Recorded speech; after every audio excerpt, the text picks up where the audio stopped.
if you have never done it before. You have to gradually work up to it.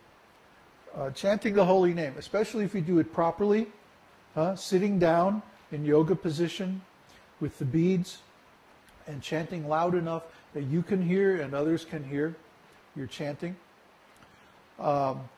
This is actually quite demanding, even physically, what to speak of psychologically. You will find that what happens is your mind will go crazy. Because the mind will say, uh-oh, now I'm not going to be supreme anymore. Now he's chanting the holy name and I'm going to become overwhelmed. And so I better come up with some really freaky stuff that will get his attention. The mind is used to being the center of attention. See? And talk about like a jealous 13-year-old. The mind fits that description perfectly. And as soon as you begin to concentrate on something transcendental, the mind will attack and try to come up with something, anything, to get your attention away from this holy name. Really what's happening is that your mind is being purified.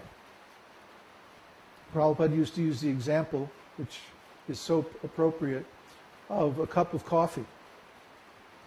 You take a cup of coffee and you begin to pour milk. And you keep pouring milk until it overflows. And then you keep pouring and keep pouring. And the cup is overflowing and overflowing. And at some point, there's not going to be any coffee left, only milk. Well, this is the same philosophy or the method behind the idea of purifying the mind by chanting a lot. The mind runs on impressions. Impressions come from the senses. And there's thousands and millions of impressions every second. So the quality of the impressions that our mind absorbs determines the quality of our consciousness. If we engage the senses in actions of transcendental quality, which means linked with Kṛṣṇa, then the impressions that we absorb through the mind will gradually purify it, like pouring the milk into the coffee. Right now our mind is full of material impressions. But by chanting the holy name without ceasing, or for a long time every day, then one quickly gets to the point where all you can think of is the holy name. This is very pleasant. It's very pleasurable. Usually it takes me about 48 rounds, 6 hours or so, to get to that point. And then the last 16 rounds are just Vaikuntha. Pure heaven. So this is very nice. But you can't reach this right away. I heard this story. Actually, I was in India when this happened. That one devotee went to Srila Prabhupada. And he said, Haridas Thakur was chanting the holy name 24 hours a day.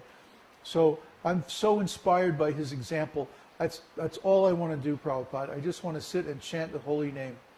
2 lakhs a day means 128 rounds a day. So Prabhupada said, all right. Gave him one cottage. And he sat down in that cottage and started chanting. And within 2 or 3 weeks, he was going crazy. Prabhupada, I can't chant it anymore. I have to go back to what I was doing, He wasn't ready. So, even though theoretically it's possible to just stop whatever you're doing and just chant, practically, I don't know anybody who can just do that. It takes some time to work up to that. Otherwise, you don't have the background, you don't have the stock of spiritual impressions in your mind to support that much chanting. Now, what are you going to think about for 6 hours a day while you're chanting? Do you know Krishna's pastimes? Do you know Lord Chaitanya's pastimes? Do you know the Mahabharata? Do you know the Ramayana? Do you know the philosophy of Rasa Tattva? You see? What are you going to think about? Have you read Jaiva Dharma? Have you read Ujjwala Nilamani? Have you read the plays of Jiva Goswami, Rupa Goswami? Nectar of Devotion? Bhagavat Sandarbha? Huh? Harinan Chintamani? You see, what are you going to think about? What are you going to fill your mind with? The mind demands some engagement. And if you don't have transcendental engagement, then it will automatically follow the lead of the senses. And of course, the senses are just material. So as soon as we run out of spiritual things to think about, the mind will automatically be attracted to matter. And then we'll be right back where we started. Or even worse, because now we're making offenses to the holy name, thinking about material things while we're chanting. If we think about our service, that's good. That's very good.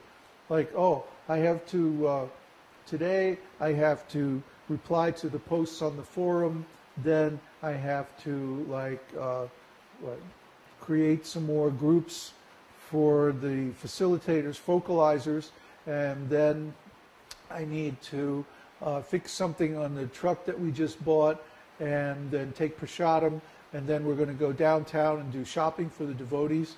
I'm always serving the devotees. That's my joy in life. Huh? In this material world, there's nothing sweeter than serving the pure devotees who are only engaged in devotional service. So this is my specialty, das anudasa. Huh? Gopi bharata pada kamalayor dasa das anudasa. That we want to serve the devotees who are servants of the servants of the servants of the lotus feet of the gopis. You okay? Is he okay? Okay. We don't want to become engaged in material activities. But every day we have to prepare food. There's so many things that need to be maintained, repaired, fixed, or what have you, developed, or whatever. We have to go shopping, go to the store, all these things. But if the purpose of all these activities is to serve the devotees, then it's spiritual. It's spiritual, it's devotional service. And you can think about those kind of things while you're chanting. But if you start to think about, oh, how am I going to get money, and how am I going to do this, and where am I going to go, and what am I going to do, and da-da-da-da. This kind of speculation is material. And this will divert us from our chanting. And then we'll get all caught up in all this material stuff, planning and all this stuff. Huh? The mind likes to plan. The intelligence likes to plan. Huh? Somebody said that if you want to make God laugh, tell him about your plan.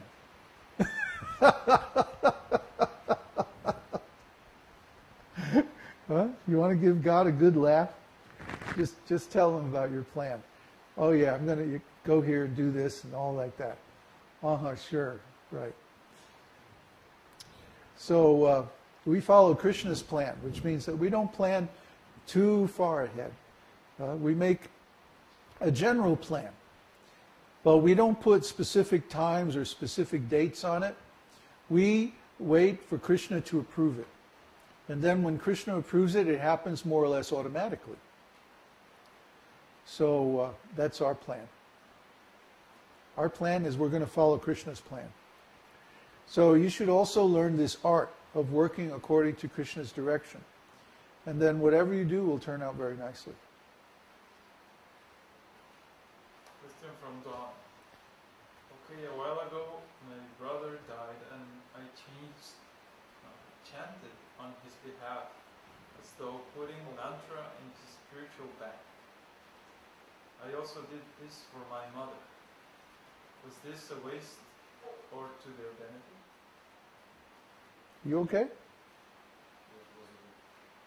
What was that? Dogs? Oh. Oh, dogs. Okay. This isn't in any scripture. I don't think you can find this practice of chanting for the departed soul in any scripture. I've never seen it. Vaishnavas have a ceremony called Shraddha. Shraddha ceremony where you offer prasadam to Lord Vishnu on behalf of the departed soul.